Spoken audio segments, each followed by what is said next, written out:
Ya, Mesa, kami akan mengajak Anda untuk mengetahui informasi terkait dengan kasus mahasiswa UI yang tewas dibunuh seniornya.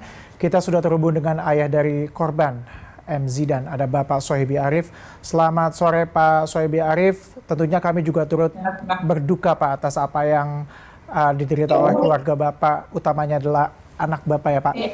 Sebelumnya Pak, kapan terakhir kali Bapak dan juga keluarga berkomunikasi dengan Zidan? Dan kapan kemudian Bapak mengetahui informasi bahwa Zidan telah meninggalkan keluarga untuk selamanya? Eh, saya tahunya itu saya ada firasat pada saat ini jam 18. Jadi setelah maghrib itu kan hati saya tidak enak.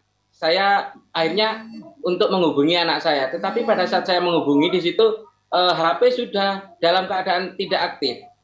Akhirnya saya istri saya supaya menghubungi juga anak saya. Ke anak saya juga yang kedua, adiknya Naufal Zidan, juga tidak bisa menemukan adanya HP yang tidak aktif. Lah mulai dari situlah saya mulai curiga dengan keadaannya Zidan. Sampai akhirnya istri saya setelah bercerita, mungkin pada saat ini dia tidak bisa dihubungi karena dia ada kegiatan, karena dia pada saat itu dia sebagai mentornya adik tingkatnya, begitu Bapak. Pak, kemudian dari keluarga Bapak sendiri, kapan mendapatkan informasi bahwa Zidan ini sudah meninggal Pak? Pada berikutnya, di hari berikutnya, hari Kamis, dini hari Kamis, juga saya sempat telepon Zidan, tapi tetap HP-nya tidak aktif. Saya chat pun tetap tidak aktif. Akhirnya saya tunggu lagi sampai siang, Kamis siang, tetap tidak ada tidak ada Yang menemukan kabar, pertama kali di kamar kosnya siapa Pak? Kenapa? Yang pertama kali menemukan Zidan di kamar kosnya ini? Setelah gini ceritanya, setelah saya tidak menemukan solusi, akhirnya saya ke pemilik kos, tak suruh melihat kamarnya Zidan, dan si tanah dia tidak menemukan ada Zidan, terus sandalnya juga tidak ada. Akhirnya saya menyuruh adik ipar saya untuk melihat keadaan Zidan di pagi hari Jumat. Dia menyanggupinya ke sana sebelum dia bekerja. Lah, setelah sampai di sana di lokasi, adik ipar saya ini yang namanya Teguh ternyata sudah menemukan kondisi kamarnya Zidan yang berantakan di si penjahat, si pembunuh ini yang mengobrak-abrik lokasi kamar Zidan. Dari situlah adik ipar saya menemukan ada bungkusan kresek plastik besar hitam di kolong kasurnya Zidan. Padahal sebelumnya Zidan itu anaknya tidak seperti ini, anaknya rapi. Kasur-kasur tidak seperti itu. Lah mulai dari itulah curiga. Akhirnya adik ipar saya ini video call dengan istri saya sambil menjerit, terus video call dimatikan, langsung lapor ke polisi. Begitu tahunya seperti itu Pak, awalnya. Oke Pak, kita tahu bahwa pelaku sudah ditangkap, diamankan pihak kepolisian, tapi apakah Bapak mengetahui adanya sosok si pelaku ini dan juga sedekat apa sosok pelaku dengan Zidan Pak? Biasanya Bapak, anak saya itu setiap kali bergaul dengan temannya, dia selalu cerita ke istri saya. Kemanapun dia pergi, kemanapun dia dengan temannya, dia sebut namanya. Biasanya dengan angkatan dia, di angkatan 2022. Dia selalu cerita, saya pergi dengan ini mah, dengan ini. Terus main game kadang-kadang dengan ini mah, gitu. Terus kalau misalkan dengan kakak tingkatnya, biasanya itu Akbar namanya. Tapi dia juga dekat, teman main game gitu. Untuk yang si penjahat ini, anak saya tidak pernah cerita, tidak pernah dekat dengan itu.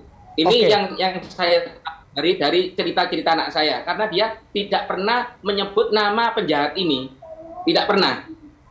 Untuk yang lainnya saya banyak mengenal teman-temannya. Artinya Bapak belum pernah mengetahui adanya sosok tersangka ini dan juga kedekatannya. Tapi adakah kemudian cerita dari teman-temannya Zidan terkait dengan sosok si tersangka ini Pak? Begini, saya tidak mengenal dia, teman-temannya juga tidak mengenal sang senior yang pembunuh ini sudah tidak tahu, dan tidak menyangka siapa namanya juga tidak tahu. Karena kenapa? Pada tanggal 2 tersebut ini Zidan, teman-temannya Zidan itu masih ada di rumah semuanya karena belum masuk ke masa perkuliahan. Zidan di sini sebagai mentor dan kebetulan si penjahat ini juga mentor juga di sana. Nah, dia tahunya saya di situ. Pak, kalau boleh tahu Pak, sudah berapa lama Zidan tinggal di kosan tersebut Pak?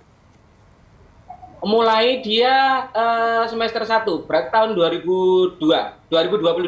Oke, artinya masih cukup baru ya Pak. Pak, kita kan tahu Pak, dari keterangan si tersangka ini, bahwa si tersangka bilang ia iri pertama dengan kondisi dari Zidan, kesuksesannya Zidan. Yang kedua adalah terkait dengan utang di kripto dan juga kerugian investasi di kripto begitu ya Pak ya.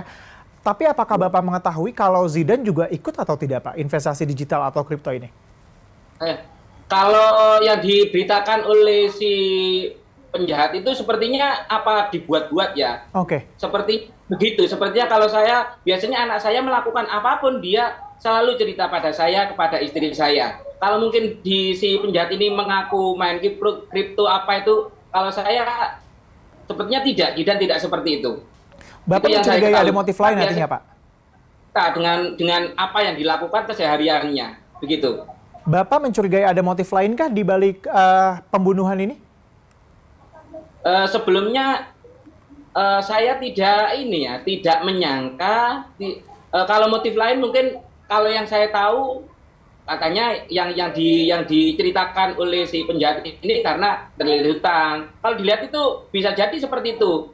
Karena di sana katanya dia mengincar barang-barangnya Zidan yang bagus gitu katanya. Bisa jadi seperti itu. Pak, terakhir Pak, kita tahu bahwa tersangka sudah diamankan pihak kepolisian, ada ancaman 20 tahun minimal hukuman penjara hingga hukuman mati. Tapi dari keluarga sendiri Pak, apa yang Bapak harapkan? Hukuman apa yang nampaknya setimpal?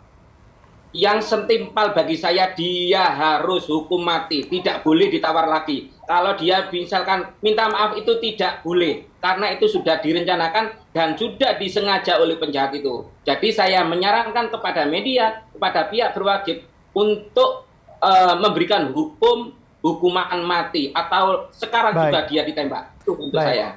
Baik, terima kasih Pak Arief atas perbincangan singkat kita. Kita selalu berharap ya Pak bahwa Zidan tenang di sana dan juga keluarga dapat diberi kelapangan.